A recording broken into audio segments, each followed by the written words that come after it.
Hi, I'm Aaron J. Marks of aaronjmarks.com and commercetheory.com. Welcome to my podcast, A Higher Level, where everything we think, see, and do happens on a higher level. For as long as I can remember, I felt like my mind has worked just a little differently than most others. For my entire life, I've been studying, observing, and contemplating this incomparably strange and wonderful phenomenon called human existence, and trying to figure out what it's all about. People say the way of thinking and theorizing that comes from this offers an unusually high and rich level of insight, clarity, freedom, inspiration, and effortless creativity. And that's ultimately what a higher level is all about.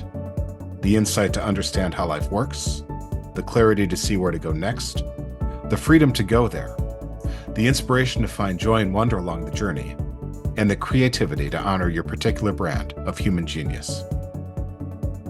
In this podcast, I'm going to break down and describe the concepts that come from my theories so that you can see into the fabric of the life you're living with greater depth and precision, and use that understanding to improve your results in every way that's meaningful to you. It's the only life you get, and the only chance you have to make a difference here. If there's one thing I know, it's that all lives can improve, and that the human race is just one big collective results improving system. Ready to find your place here? Fabulous. Let's get into the topic for this episode of A Higher Level. I'll see you again afterward and talk more about what it looks like to work with me. Until then, let's dive in.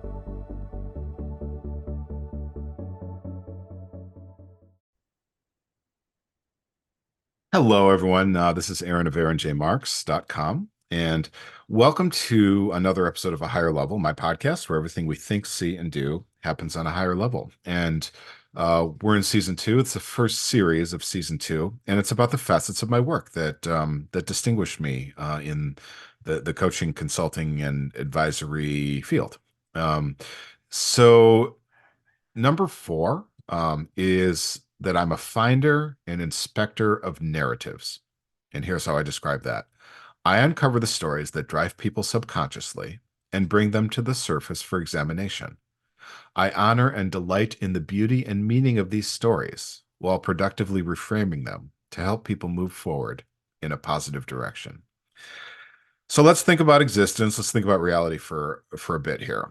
Um, all these facets are related, right? Like I'm going to refer to other ones. I'm also going to refer to other areas of my work. So it's like I feel like I'm describing commerce theory in many facets of this process that I'm doing in this series here. But let's think about how the universe works for a second. Okay, so you go back all the way to the beginning, and you have some event, some cosmic event, right? So in the book of Genesis, it's that God created the heavens and the earth. In the cosmological scientific narrative, it's that a singularity expanded into space-time and the equations suddenly started to make sense with the math that we have access to. Either way, something began to exist, and that existence entails space-time. Space-time is kind of the fabric in which we live and move and have our being. And that creates a certain kind of existence. Now, what I'm trying to do, and what I can't ever do, is compare existence in space-time to some other kind of existence. Now, if you truly think anything is possible, so if you truly think that God could have created in any way, or that the laws of physics could have somehow been otherwise, and I'm not, I don't know enough about theoretical physics to really know if what I said is coherent there. But theologically, I think about this a lot. It's the question of whether God could have created reality differently, or if this is the only way God could have created. And that gets into Euthyphro's dilemma, which I'm sure I will mention again, and I've probably mentioned before in a higher level. But it's the question of, is there some structure, some kind of command that God must obey? Or does God create all the commandments that everything else must obey? And there's problems with either of those approaches. But really what I'm trying to do here is compare the nature of reality to some other kind of reality that doesn't have space-time. And it's like, it's so synonymous with existence for us, to live in space-time, to have this certain mode of being that takes actions in space and time that it's like nonsensical and absurd to speculate otherwise, but again, that philosophical impulse that says, what is this? Like that's almost what we have to do. Either way, this is the existence we have.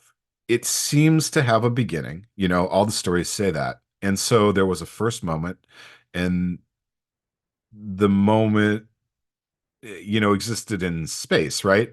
As well. So that, there was a first moment, and there was the phenomenon of something moving from one place to another, right? So it's like, as humans, that's sort of what we do, right? It's like, okay, one moment to the next, we're moving from one place to another, and that's how our lives work, right? That's how our lives proceed. So the universe then is one big, ever unfolding story that goes back to that first moment.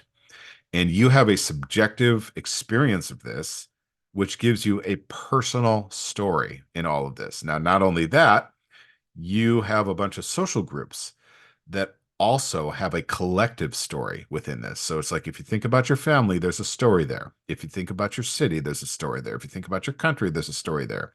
If you think about your religious denomination, there's a story there. And if you think about your civic organizations that you belong to, there are stories there. There are stories for all of those groups. Every like every person with whom you engage and every organization with whom you do commerce, it's all based on stories and adding chapters to our respective stories and all these different organizational and subjectively individual levels. Those are narratives, and they're all part of a grand narrative, right? But we can also parse them out. We can also tease them out and look for the significance in each individual and each organization. That is like ultimately that's what's driving us, is this sense that we're creating our own story and we want to tell the best possible story. And that's actually a surprisingly problematic and complicated proposition, right? Because if you think about the nature of a story, they're better told than lived oftentimes, right? So all the things that we have to endure to tell a good story and to make meaning in our stories, they're not always we often don't enjoy living those in the moment, right? But the stories are so meaningful to us. And a lot of the way that people behave, a lot of the choices that they make are driven by the response to this story that they are carrying around. Now, I want to be really clear about the way they think about stories, because there's these fashionable platitudes where, which is to say, like, it seems to people seem to think it's easy to change your story or start telling a different story about yourself. I understand, from just a mindset perspective, I understand what they're trying to do, but I think it's incredibly shallow and disrespectful, because stories are incredibly important. I think stories actually may be the most valuable part of human life. And I think that ultimately human life may reduce to narrative, and maybe all of existence has a narrative quality. And if that's true, then it's absurd and insulting to simply say change your story and then your life will change, because we can't change our story. We can't change the story that we've told already, right? We can perhaps change the way that we interpret it. We can perhaps change the way that we feel about it. And we can perhaps change the way that we tell it in the future. But we cannot change the story, because it's all part of the same story and we all have a place in it. And story is crucially important. And a good story has very painful parts, right? It has very challenging parts to it. So if you have a good story in your life is going to have challenges. So these are all ways that I think about narrative. And these painful and significant things drive people at this incredibly deep level, this incredibly significant, this incredibly meaningful level. And it is a beautiful thing that they do. It's actually the most beautiful thing. And if you think about it, like, we're all affirming this because when we have free time, oftentimes we fill it with stories, right? We'll watch movies, we'll read books, we'll go to plays, we will um, gather and tell our stories to one another. So, narrative is an incredibly significant and important thing. It must be thought about very carefully. It must be inspected, but it also must be honored. And when we honor our stories, we develop compassion for one another and we understand each other better. And there's this paradoxical quality of life, which is that we're seeking higher value states, but higher valuation includes narrative, and narrative includes pain. And so pain must be a part of high valuation. And that's one of the paradoxes of human life. And now I'm previewing a future facet of my work, but that's an example of it. Okay. So you have a story. It's a beautiful story. It's a significant story. It's part of the whole universe's story. And you have a story with every group that you're a part of. And it's beautiful and it's worth honoring. And it changes the way you think about your future, you know?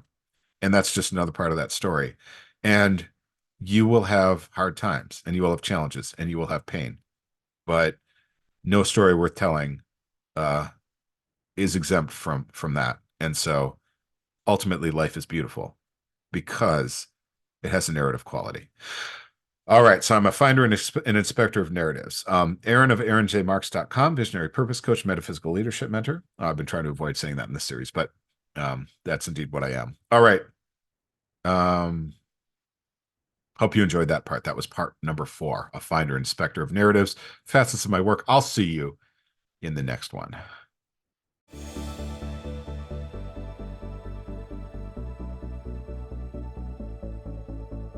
Thanks for joining me on a higher level.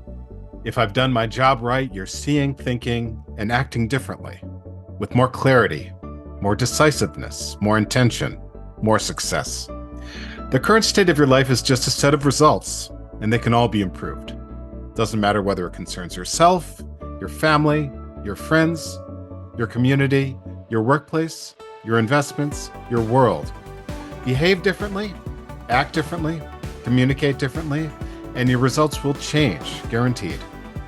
But how do you change your actions, behaviors, and communications? If you're unsure, give me a shout. I've helped dozens of motivated leaders and organizations like you and yours to improve their results by discerning exactly the right next step. It's something not everyone can do, and it happens to be my specialty. Sound like something you can use?